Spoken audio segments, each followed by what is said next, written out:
वो ये मानता था धमकी देंगे और हम जबरदस्ती जाम कर देंगे। हमने कहा जाम नहीं होगा, कर्फ्यू भी नहीं लगेगा, लेकिन कर्फ्यू का सबक तुम्हें ऐसा सिखा देंगे कि तुम्हारी आने वाली पीढ़ी दंगा करना भूल जाएगी। ಇತ್ತೀಚೆಗೆ ದೇಶಾದ್ಯಂತ ಮತ್ತೊಂದು ಹೊಸ ವಿವಾದ ತಲೆದೋರ್ತಾ ಇದೆ. ಅದು ಐ ಲವ್ ಮಹಾದೇವ್ ಅಂತ ಕೆಲವರು ಪೋಸ್ಟರ್ನ ಹಿಡ್ಕೊಂಡಿದ್ರು ಅಂತ ಮತ್ತೊಂದಷ್ಟು ಜನ ಐ ಲವ್ ಮೊಹಮ್ಮದ್ ಅಂತ ಪೋಸ್ಟರ್ಗಳನ್ನು ಹಿಡ್ಕೊಂಡು ರಸ್ತೆಗಿಳಿಯೋಕೆ ಶುರು ಮಾಡಿದ್ದಾರೆ. ಇದು ಇತ್ತೀಚೆಗೆ ಕರ್ನಾಟಕದ ದಾವಣಗೆರೆಯಲ್ಲೇ ಆಯಿತು. ಇದರ ಬಗ್ಗೆ ಉತ್ತರ ಪ್ರದೇಶದಲ್ಲಂತೂ ಕಟ್ಟೆಚ್ಚರ ವಹಿಸಿದ್ದಾರೆ ಯೋಗಿ ಆದಿತ್ಯನಾಥ್. ಕರ್ನಾಟಕದಲ್ಲಾಗಬಹುದು, ಅದರಿಂದ ದೊಡ್ಡ ಗಲಭೆ ಘರ್ಷಣೆಗಳಾದರೂ ಕೂಡ ಸರ್ಕಾರ ತಲೆ ಕೆಡಿಸ್ಕೊಳ್ಳಲ್ಲ. ಒಂದಷ್ಟು ರಾಜ್ಯಗಳಲ್ಲಿ ಇದರ ಬಗ್ಗೆ ತಲೆ ಕೆಡಿಸ್ಕೊಳ್ಳದೆ ಇರಬಹುದು, ಆದರೆ ಉತ್ತರ ಪ್ರದೇಶದಲ್ಲಾದರೆ ಮಾತ್ರ ಅದಕ್ಕೆ ಕಠಿಣ ಕ್ರಮ ಆಗೇ ಆಗುತ್ತೆ. ಯೋಗಿ ಆದಿತ್ಯನಾಥ್ ಸರ್ಕಾರ ನಿನ್ನೆ ಅದನ್ನು ಮಾಡಿದೆ.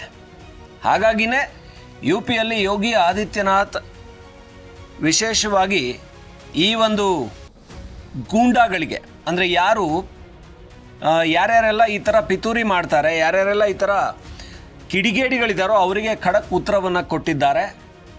ಅವರ ಮುಂದಿನ ಜನರೇಷನ್ ಕೂಡ, ಅವರ ಮಕ್ಕಳು ಮೊಮ್ಮಕ್ಕಳು ಕೂಡ ಈ ರೀತಿಯ ದಂಗೆ ಮಾಡೋದಕ್ಕೆ ಮನಸ್ಸು ಮಾಡಬಾರ್ದು, ಅಂಥ ಪಾಠವನ್ನು ಕಲಿಸ್ತೀವಿ ಅವರಿಗೆ ಅಂತ.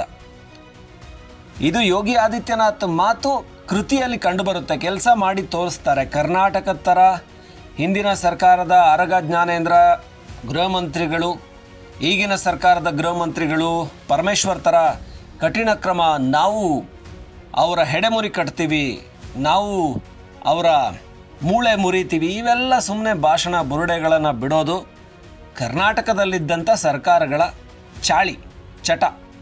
ಆದರೆ ಯೋಗಿ ಆದಿತ್ಯನಾಥ್ ಸರ್ಕಾರ ಹಾಗಿಲ್ಲ. ಅವರು ಅಲ್ಲೇಡ್ರ ಅಲ್ಲೇ ಬಹುಮಾನ.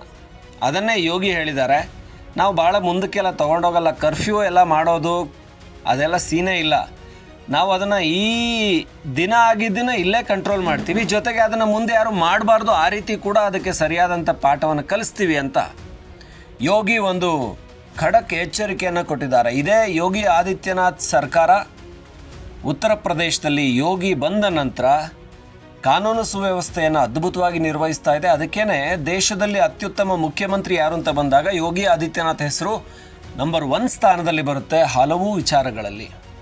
ಇತ್ತೀಚೆಗೆ ಯೋಗಿ ಆದಿತ್ಯನಾಥ್ ಕೇವಲ ಕಾನೂನು ಸುವ್ಯವಸ್ಥೆ, ಬುಲ್ಡೋಸರ್ ಬಾಬಾ, ಅಂದರೆ ಯಾರಾದರೂ ಕಿಡಿಗೇಡಿಗಳು ಕಲ್ಲೆಸೆಯೋದು ಅಥವಾ ಗಲಭೆ ದಾಂಧಲೆ ಮಾಡಿದರೆ ಅವರ ಮೇಲೆ ಕ್ರಮ ತಗೊಳ್ಳೋದು ಮಾತ್ರ ಅಲ್ಲ, ಸರ್ಕಾರ ಬಜೆಟ್ಗಿಂತ ಹೆಚ್ಚಿನ ಗಳಿಕೆ ಮಾಡೋದ್ರಲ್ಲಿ ಇಡೀ ದೇಶದಲ್ಲೇ ನಂಬರ್ 1 ರಾಜ್ಯ ಆಗಿದೆ ಉತ್ತರ ಪ್ರದೇಶ. ಉತ್ತರ ಪ್ರದೇಶದಂಥ ದೊಡ್ಡ ರಾಜ್ಯದಲ್ಲಿ ಅಭಿವೃದ್ಧಿ ಮಾಡೋದು ತುಂಬ ದೊಡ್ಡ ಚಾಲೆಂಜು. ಅದನ್ನು ಯೋಗಿ ಮಾಡಿದ್ದಾರೆ. ಕರ್ನಾಟಕ ಅದರಲ್ಲಿ 5ನೇ ಸ್ಥಾನದಲ್ಲಿದೆ ಅನ್ನೋ ಸುದ್ದಿಯನ್ನು ಕೂಡ ನಾವು ನಿಮಗೆ ಕೊಟ್ಟಿದ್ವಿ. ಯೋಗಿ ಸರ್ಕಾರ 1ನೇ ಸ್ಥಾನದಲ್ಲಿದೆ ಅಂತ.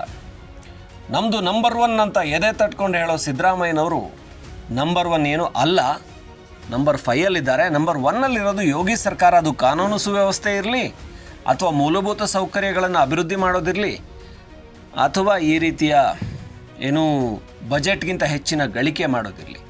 ಬೆಂಗಳೂರಲ್ಲಿ ಹೆಚ್ಚಿನ ಗಳಿಕೆಯನ್ನು ದೇಶದಲ್ಲೇ ಮಾಡ್ತಾ ಇರ್ಬೋದು, ಅದು ದೇಶದಲ್ಲಿ 2ನೇ ಸ್ಥಾನದಲ್ಲಿದೆ ಸರಿ.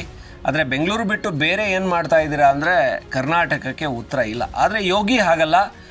ಉತ್ತರ ಪ್ರದೇಶದ ಹಲವು ಕಡೆಗಳಲ್ಲಿ ಇಂಡಸ್ಟ್ರೀಸನ್ನು ಅಭಿವೃದ್ಧಿ ಮಾಡ್ತಾ ಇದ್ದಾರೆ, ರಸ್ತೆಗಳ ಅಭಿವೃದ್ಧಿ ಆಗ್ತಾ ಇದೆ, ಹೆಚ್ಚಿನ ಉತ್ತೇಜನವನ್ನು ಸಣ್ಣ ಮಧ್ಯಮ ವರ್ಗದ ಉದ್ಯಮಗಳಿಗೆ ಕೊಡ್ತಾ ಇದ್ದಾರೆ. ಇದರಿಂದಾಗಿ ಯೋಗಿ ಸರ್ಕಾರ ಯಾರ್ಯಾರಿಗೆ ಎಲ್ಲೆಲ್ಲಿ ಬೆಂಡೆತ್ತಬೇಕೋ, ಯಾರ್ಯಾರಿಗೆ ಎಲ್ಲೆಲ್ಲಿ ಪ್ರೋತ್ಸಾಹ ಕೊಡಬೇಕೋ ಎಲ್ಲದನ್ನು ಚೆನ್ನಾಗಿ ಮಾಡ್ಕೊಂಡು ಹೋಗ್ತಾ ಇದೆ, ಮೆಚ್ಚುಗೆಯನ್ನು ಕೂಡ ಗಳಿಸ್ತಾ ಇದೆ. ಇದು ಯೋಗಿಯ ಖಡಕ್ ಮಾತುಗಳಲ್ಲಿ ಕಾಣಿಸ್ತಾ ಇದೆ.